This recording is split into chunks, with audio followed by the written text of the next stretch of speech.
Halo teman-teman sekalian, dalam pertemuan pertama ini kita akan membahas tentang konsep dasar sistem pendukung keputusan. Kita mulai pembahasannya dari pengertian sistem. Terdapat banyak pengertian tentang sistem, tetapi dari asal kata sistem, maka dapat diperoleh sedikit gambaran tentang apa itu sistem. Kata sistem berasal dari bahasa Yunani yaitu sistema yang berarti kesatuan, yakni keseluruhan bagian-bagian yang mempunyai hubungan satu dengan yang lainnya. Oke, kita pelajari pengertian sistem dari beberapa ahli. Yang pertama, menurut Henry C. Lucas Jr., menurutnya sistem adalah suatu komponen atau variabel yang terorganisasi, saling bergantung satu sama lain dan terpadu. Kemudian menurut Gordon B. Davis, sebuah sistem terdiri dari beberapa bagian yang saling terkait yang beroperasi bersama-sama untuk mencapai beberapa sasaran tertentu. Sedangkan menurut Jogianto, sistem adalah kumpulan elemen-elemen yang berinteraksi untuk mencapai suatu tujuan tertentu. Dari definisi di atas dapat ditarik suatu kesimpulan bahwa sistem adalah kumpulan semua unsur yang ada dalam suatu lingkup permasalahan yang saling berintegrasi. Sehingga setiap informasi yang ada akan dapat dimanfaatkan oleh pihak-pihak yang ada dalam lingkup permasalahan untuk mencapai suatu tujuan tertentu. Kata kuncinya adalah integrasi dan adanya unsur-unsur atau komponen-komponen yang terlibat di dalamnya. Lanjut, menurut Gordon B. Davis, sistem mempunyai karakteristik sebagai berikut. Yang pertama, tujuan sistem harus jelas, sehingga segala aktivitas terarah pada suatu tujuan yang pasti. Karakteristik kedua adalah kesatuan, di mana sistem merupakan suatu kesatuan yang bulat dan utuh. Suatu sistem akan menghasilkan nilai lebih dalam suatu kesatuan dibandingkan jika bagian-bagiannya berjalan sendiri-sendiri. Dalam suatu sistem akan kehilangan nilai serta fungsinya jika ada bagiannya yang tidak berfungsi. Karakter berikutnya adalah keterkaitan sesuai dengan karakter kesatuan, di mana setiap bagian dari suatu sistem saling terkait satu sama lainnya dan memiliki ketergantungan antara satu dengan yang lainnya. Karakter berikutnya adalah keterbukaan. Sistem pasti memiliki batasan-batasan dan pasti berinteraksi dengan sistem yang lebih luas yang berada di luar dirinya. Sistem lebih luas yang berada di luar sistem disebut dengan lingkungan atau environment. Esensinya adalah setiap sistem bekerja melalui lingkungan dan bekerja terhadap lingkungan. Jika ada sistem yang tertutup, maka sebenarnya sistem itu gagal berhubungan dengan lingkungannya. Karakter berikutnya adalah transformasi. Sistem harus melakukan kegiatan dalam upayanya mencapai tujuan. Dalam kegiatan tersebut, sistem pasti memerlukan input yang kemudian ditransformasikan menjadi suatu bentuk keluaran sesuai dengan tujuan dari sistem tersebut. Selanjutnya adalah mekanisme pengendalian. Untuk menjaga agar sistem selalu berjalan sesuai dengan tujuan, maka harus ada mekanisme pengendalian yang menjaga arah dari suatu sistem. Selanjutnya kita pelajari mengenai struktur sistem. Sistem secara umum dibagi atas 3 bagian, yaitu masukan atau input, proses, dan keluaran atau output. Ini sesuai dengan konsep kerja komputer yang sudah kita pelajari selama ini. Ketiga bagian dasar pembentuk sistem ini akan dikelilingi oleh suatu lingkungan atau environment. Selain itu, biasanya suatu sistem akan dirancang dengan memasukkan unsur umpan balik atau feedback. Bahkan dari sistem dapat dilihat pada gambar 1 berikut ini. Di sini ada input, proses, output, dan nantinya ada feedback yang menghubungkan antara input dan output. Dan di luar ini nantinya ada environment. Berikut ini adalah penjelasan lanjutnya. Masukan atau input merupakan bagian awal sistem yang meliputi semua hal yang dijadikan masukan atau masuk ke dalam sistem tersebut. Berikutnya adalah proses. Proses ini merupakan suatu pekerjaan yang mentransformasikan masukan menjadi sebuah keluaran. Selanjutnya adalah output. Ini adalah produk jadi atau hasil dari pengolahan masukan oleh proses. Selanjutnya ada juga lingkungan atau environment. Ini adalah tempat di mana sistem tersebut berada atau diletakkan. Yang termasuk lingkungan adalah semua elemen yang berada di luar sistem yang mempengaruhi dan dipengaruhi oleh sistem tersebut. Yang terakhir adalah umpan balik atau feedback. Ini adalah suatu sensor yang berguna untuk mencegah timbulnya keluaran yang tidak sesuai dengan yang diinginkan atau memberikan informasi bila hal ini terjadi. Selanjutnya kita pelajari mengenai pengertian keputusan. Literatur manajemen menyatakan bahwa suatu keputusan adalah penentuan suatu pilihan. Ada yang menyatakan keputusan sebagai pilihan tentang suatu bagian tindakan atau disebut course of action. Sedangkan menurut Dayhani, keputusan adalah suatu pilihan dari strategi tindakan atau disebut strategy for action. Melengkapi pendapat para ahli tadi, Dayhani menambahkan kata alternatif dalam definisinya. Selengkapnya, kedua ahli tersebut merumuskan bahwa yang pertama, keputusan adalah suatu pilihan yang mengarah kepada tujuan yang diinginkan, to a certain desired objective.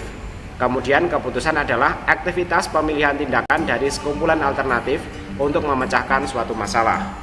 Menurut Hasan, keputusan adalah hasil pemecahan masalah yang harus dapat menjawab pertanyaan tentang apa yang dibicarakan dalam perencanaan. Keputusan dapat berupa tindakan terhadap pelaksanaan yang sangat menyimpang dari rencana semula. Lanjut, menurut Agustina, keputusan adalah pilihan di antara alternatif-alternatif. Definisi ini mengandung 3 pengertian, yaitu adalah pilihan atas dasar logika atau pertimbangan, ada beberapa alternatif yang harus dipilih dari salah satu yang terbaik, dan ada tujuan yang ingin dicapai dan keputusan itu makin mendekat pada tujuan tersebut. Dari pengertian-pengertian di atas dapat ditarik suatu kesimpulan bahwa keputusan merupakan suatu pemecahan masalah yang dilakukan melalui suatu pemilihan dari beberapa alternatif. Lanjut, kita pelajari mengenai macam-macam keputusan. Menurut Kendall, terdapat 3 macam keputusan berdasarkan kondisi strukturnya, yaitu keputusan terstruktur adalah suatu keputusan di mana semua atau sebagian besar dari variabel-variabel yang ada diketahui dan bisa diprogram secara total. Keputusan yang terstruktur bersifat rutin dan memerlukan sedikit pendapat manusia, begitu variabel-variabel tersebut diprogram. Keputusan tidak terstruktur adalah keputusan yang tetap resisten terhadap komputerisasi dan tergantung sepenuhnya pada intuisi manusia. Berikutnya, keputusan semi terstruktur adalah keputusan yang bisa diprogram sebagian namun masih memerlukan pendapat manusia. Lanjut, definisi dan karakteristik sistem pendukung keputusan. Konsep sistem pendukung keputusan pertama kali dinyatakan oleh Michael S. Scott Morton pada 1970 dengan istilah Management Decision System. Setelah pernyataan tersebut, beberapa perusahaan dan perguruan tinggi melakukan riset dan mengembangkan konsep sistem pendukung keputusan. Pada dasarnya, SPK dirancang untuk mendukung seluruh tahapan pengambilan keputusan mulai dari mengidentifikasi masalah, memilih data yang relevan, menentukan pendekatan yang digunakan dalam proses pengambilan keputusan, sampai mengevaluasi pemilihan alternatif. Ada berbagai pendapat mengenai SPK, antara lain disebutkan di bawah ini. Yang pertama, menurut Scott, SPK menurutnya merupakan suatu sistem interaktif berbasis komputer yang membantu mengambil keputusan melalui penggunaan data dan model-model keputusan untuk memecahkan masalah-masalah yang sifatnya semi terstruktur dan tidak terstruktur yang intinya mempertinggi efektivitas pengambilan keputusan. Selanjutnya, menurut Alavi dan Napier, SPK merupakan kumpulan suatu prosedur pemrosesan data dan informasi yang berorientasi pada penggunaan model untuk menghasilkan berbagai jawaban yang dapat membantu manajemen dalam pengambilan keputusan. Sistem ini harus sederhana, mudah, dan adaptif. Selanjutnya, menurut Little, SPK adalah suatu sistem informasi berbasis komputer yang menghasilkan berbagai alternatif keputusan untuk membantu manajemen dalam menangani berbagai permasalahan yang semi terstruktur ataupun tidak terstruktur dengan menggunakan data dan model. Selanjutnya, menurut Sparagu dan Carlson, SPK adalah sistem komputer yang bersifat mendukung dan bukan mengambil alih suatu pengambilan keputusan untuk masalah-masalah semi terstruktur dan tidak terstruktur dengan menggunakan data dan model. Terakhir yang kita rujuk menurut Al-Hamdani, SPK adalah sistem informasi interaktif yang mendukung proses pembuatan keputusan melalui potensi informasi yang dirancang secara spesifik untuk pendekatan penyelesaian masalah dan kebutuhan-kebutuhan aplikasi para pembuat keputusan, serta tidak membuat keputusan untuk pengguna.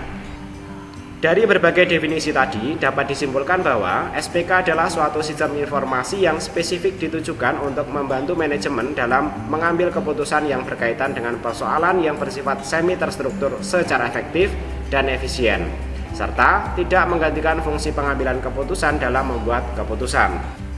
Karena SPK merupakan suatu pendukung pengambilan keputusan dengan menggunakan berbagai informasi yang ada, maka Raymond McLeod Jr. memasukkan SPK sebagai bagian dari manajemen information system, dan mendefinisikan SPK sebagai sistem penghasil informasi spesifik yang ditujukan untuk memecahkan suatu masalah tertentu yang harus dipecahkan oleh manajer pada berbagai tingkatan.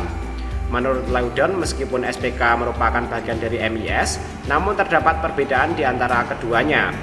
Di antara perbedaannya adalah, yang pertama, MIS menghasilkan informasi yang lebih bersifat rutin dan terprogram, sedangkan SPK lebih dikaitkan dengan proses pengambilan keputusan yang spesifik. Selain perbedaan tadi, menurut Turban, beberapa karakteristik SPK membedakan dengan sistem informasi lainnya. Yang pertama, berfungsi untuk membantu proses pengambilan keputusan untuk memecahkan masalah yang sifatnya semi terstruktur maupun tidak terstruktur. Yang kedua, bekerja dengan melakukan kombinasi model-model dan teknik-teknik analisis dengan memasukkan data yang telah ada dan fungsi pencari informasi. Yang ketiga, dibuat dengan menggunakan bentuk yang memudahkan pemakai atau user friendly dengan berbagai instruksi yang interaktif sehingga tidak perlu seorang ahli komputer untuk menggunakannya. Berikutnya yang keempat, sedapat mungkin dibuat dengan fleksibilitas dan kemampuan adaptasi yang tinggi untuk menyesuaikan dengan berbagai perubahan dalam lingkungan dan kebutuhan pemakai. Yang kelima, keunikannya terletak pada dimungkinkannya intuisi dan penilaian pribadi pengambil keputusan untuk turut dijadikan dasar pengambilan keputusan. Lanjut mengenai kelebihan sistem pendukung keputusan atau SPK. Sistem pendukung keputusan dapat memberikan beberapa keuntungan-keuntungan bagi pemakainya. Menurut Turban maupun MacLeod, keuntungan-keuntungan tersebut meliputi yang pertama, memperluas kemampuan pengambilan keputusan dalam memproses data atau informasi untuk pengambilan keputusan. Keuntungan berikutnya adalah menghemat waktu yang dibutuhkan untuk memecahkan masalah, terutama berbagai masalah yang sangat kompleks dan tidak terstruktur. Berikutnya, menghasilkan solusi dengan lebih cepat dan hasilnya dapat diandalkan. Selanjutnya, mampu memberikan berbagai alternatif dalam pengambilan keputusan meskipun seandainya SPK tidak mampu memecahkan masalah yang dihadapi oleh pengambil keputusan, namun dapat digunakan sebagai stimulan dalam memahami persoalan. Yang kelima, memperkuat keyakinan pengambil keputusan terhadap keputusan yang diambil. Dan yang terakhir, memberikan keuntungan kompetitif bagi organisasi secara keseluruhan dengan penghematan waktu, tenaga, dan biaya. Selanjutnya, kekurangan dari sistem pendukung keputusan atau SPK. Walaupun dirancang sangat teliti dan mempertimbangkan seluruh faktor yang ada, menurut Turban, SPK mempunyai kelemahan atau keterbatasan diantaranya. Yang pertama, ada beberapa kemampuan manajemen dan bakat manusia yang tidak dapat dimodelkan sejauh ini, sehingga model yang ada dalam sistem tidak semuanya mencerminkan persoalan sebenarnya. Kemudian yang kedua, terbatas untuk memberikan alternatif dari pengetahuan yang diberikan kepadanya, pengetahuan dasar serta model dasar pada waktu perancangan pemrograman tersebut. Yang ketiga, proses-proses yang dapat dilakukan oleh SPK biasanya tergantung juga pada kemampuan perangkat lunak yang digunakan. Yang keempat, harus selalu diadakan perubahan secara kontinu untuk menyesuaikan dengan keadaan lingkungan yang terus berubah agar sistem tersebut up to date. Bagaimanapun juga harus diingat bahwa SPK dirancang untuk membantu atau mendukung pengambilan keputusan dengan mengolah informasi dan data yang diperlukan dan bukan untuk mengambil alih pengambilan keputusan. Lanjut, kita pelajari mengenai tujuan sistem pendukung keputusan. Menurut Jopi, secara global dapat dikatakan bahwa tujuan dari SPK adalah untuk meningkatkan kemampuan para pengambil keputusan dengan memberikan alternatif-alternatif keputusan yang lebih banyak atau lebih baik dan membantu untuk merumuskan masalah dan keadaan yang dihadapi. Dengan demikian, SPK dapat menghemat waktu, tenaga, dan biaya. Jadi dapatlah dikatakan secara singkat bahwa tujuan SPK adalah untuk meningkatkan efektivitas atau do the right things dan efisiensi atau do the things right dalam pengambilan keputusan. Walaupun demikian, penekanan dari suatu SPK adalah pada peningkatan efektivitas dari pengambilan keputusan daripada efisiensinya. Jadi yang diprioritaskan adalah efektivitasnya daripada penghematannya ya. Oke, tadi dari pendapat beberapa ahli banyak yang menyinggung bahwa kemampuan SPK itu tergantung juga pada teknologi yang digunakan. Oleh karena itu, kita perlu mempelajari dari tingkatan teknologi SPK itu sendiri. Turban maupun Sprague dan Wedgen menyatakan bahwa dalam merancang serta menggunakan SPK dikenal 3 tingkatan teknologi yang berupa perangkat keras atau hardware serta perangkat lunak atau software. Tingkatan tersebut digunakan oleh orang-orang dengan kemampuan teknik yang berbeda dan pada dasarnya bervariasi dalam cakupan tugas di mana mereka dapat diaplikasikan. Yang pertama, Specific Decision Support System atau SDSS. Specific Decision Support System adalah sistem yang ditujukan untuk membantu pemecahan serangkaian masalah dengan karakteristik yang spesifik. Melalui pengkombinasian model, basis data, serta teknik representasi tertentu, sistem ini menghasilkan berbagai alternatif yang akan memudahkan pengambil keputusan dalam melaksanakan tugasnya. Sistem ini pada hakikatnya dapat juga digunakan untuk menjelaskan dan memperkuat serta memberikan justifikasi terhadap suatu keputusan yang akan diambil oleh manajemen. Contoh dari SDSS ini adalah sistem interaktif grafik dalam evaluasi penjadwalan produksi. Berikutnya adalah Decision Support System Generator atau DSSG. Menurut Sprague dan Wedgen, DSSG ini atau pembangkit sistem pendukung keputusan ini merupakan suatu paket yang menghubungkan perangkat keras dengan perangkat lunak yang menyediakan kemampuan untuk membangun suatu SDSS secara tepat dan mudah. Salah satu contoh pengembangan pertama dari DSSG ini adalah Geodata Analytic and Display atau GADS. GADS ini berisi peta, kamus data, dan alternatif prosedur yang kemudian dipakai dalam pembuatan SDSS pada sistem kepolisian di San Jose. Berikutnya adalah Interactive Financial Planning atau IFPS dari Executive System. DSSG diantaranya meliputi fasilitas penyiapan laporan, bahasa simulasi, tampilan grafik, subrutin statistik, dan sebagainya. Selanjutnya adalah DSST atau Decision Support System Tools. Menurut Suryati dan Ramdhani, sistem ini merupakan teknologi yang paling dasar dalam merancang dan membangun SPK. DSST terdiri dari elemen hardware dan software yang dapat memudahkan pengembangan SDSS dan DSSG. Tingkatan teknologi ini paling banyak dikembangkan di akhir-akhir ini, termasuk di dalamnya pengembangan bahasa untuk keperluan tertentu, peningkatan sistem operasi untuk mendukung perancang subsistem dialog, perancangan grafik berwarna, dan perancangan subsistem lainnya. Yang termasuk dengan kategori teknologi ini antara lain adalah bahasa pemrograman BASIC, Fortran, DBase 4, C, Pascal, dan sebagainya, sistem operasi komputer khusus, perangkat lunak pengakses data, dan sebagainya. Selanjutnya kita pelajari mengenai hubungan antara ketiga tingkatan teknologi SPK yang sudah kita sebutkan tadi. Yang pertama adalah Decision Support System Tools. Dapat digunakan untuk membantu suatu aplikasi Specific Decision Support System secara langsung. Hal ini sebenarnya sama saja dengan proses perancangan aplikasi tradisional lainnya, yaitu dengan menggunakan alat-alat seperti bahasa pemrograman dengan tujuan umum, perangkat lunak untuk mengakses data, paket-paket subrutin, dan lain sebagainya. Pada dasarnya, hal yang paling sulit dihadapi oleh perancang dalam membangun suatu aplikasi SPK adalah kemampuan mengantisipasi perubahan yang terjadi atau mempertahankan fleksibilitas dari sistem. Hubungan antara ketiga tingkatan teknologi SPK di atas dapat ditunjukkan pada gambar 2 berikut ini. Bisa diperhatikan, kurang lebih penggambarannya nanti seperti ini. Ini DSS Application, DSS Generator, dan DSS Tools ya. Sebagaimana diketahui bahwa suatu perubahan pada karakteristik SPK tidak hanya mengakibatkan perubahan lingkungan, tapi juga mengubah cara manajer untuk melakukan pendekatan pada masalah yang dihadapinya.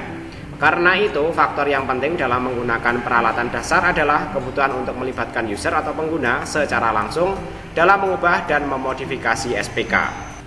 DSSSG pada dasarnya digunakan untuk menciptakan suatu platform atau rencana induk yang juga digunakan sebagai media komunikasi antara perancang dengan pengguna, sehingga apabila akan diadakan pengembang lebih lanjut, di mana SDSS dapat dikembangkan secara tetap dan dimodifikasi dengan kerjasama user, serta tidak membutuhkan banyak waktu dan tenaga. Selanjutnya kita akan mempelajari pihak-pihak yang berperan dalam pengembangan SPK. Terdapat 5 pihak yang berperan dalam pengembangan ketiga tingkatan SPK. Keterkaitan antara peran-peran dengan ketiga tingkatan teknologi SPK dapat dilihat pada gambar 3 yang disebut dengan kerangka kerja pengembangan SPK. Kelima peran tersebut adalah, yang pertama adalah manajer atau pemakai, yaitu pihak yang terlibat langsung dengan proses pengambilan keputusan yang harus mengambil tindakan dan bertanggung jawab atas konsekuensinya terhadap keputusan yang diambil. Berikutnya adalah intermediary atau penghubung, yaitu pihak yang membantu user seperti staff, pimpinan yang bertugas sebagai pemberi saran atau informasi, menerjemahkan kebutuhan manajer pada perancang. Berikutnya adalah DSS builder atau pembangun SPK atau fasilitator lah ya, yaitu pihak yang mengembangkan SDSS dari DSSG di mana user maupun intermediary berinteraksi secara langsung. Berikutnya adalah technical supporter atau teknisi pendukung, yaitu pihak yang bertugas mengembangkan kemampuan atau menambahkan komponen sistem informasi tambahan jika dibutuhkan dalam pengembangan DSSG, penambahan database baru, model analisis baru, dan format tampilan data tambahan. Kemudian berikutnya adalah toolsmith atau pengembang peralatan, yaitu pihak yang mengembangkan teknologi baru baik hardware maupun software serta meningkatkan efisiensi hubungan antara subsistem dalam SPK. Penggambaran hubungannya nanti kurang lebih seperti ini ya. Di sini ada specific DSS application, di sini ada manager, kemudian intermediary, DSS builder, technical supporter, toolsmith. Nah, di sini DSS generatornya. Dan ini menggambarkan hubungan adaptive modification-nya. Baik, sampai di sini dulu pembelajaran kita mengenai pengantar SPK. Untuk lebih lanjutnya akan kita pelajari pada video berikutnya. Terima kasih.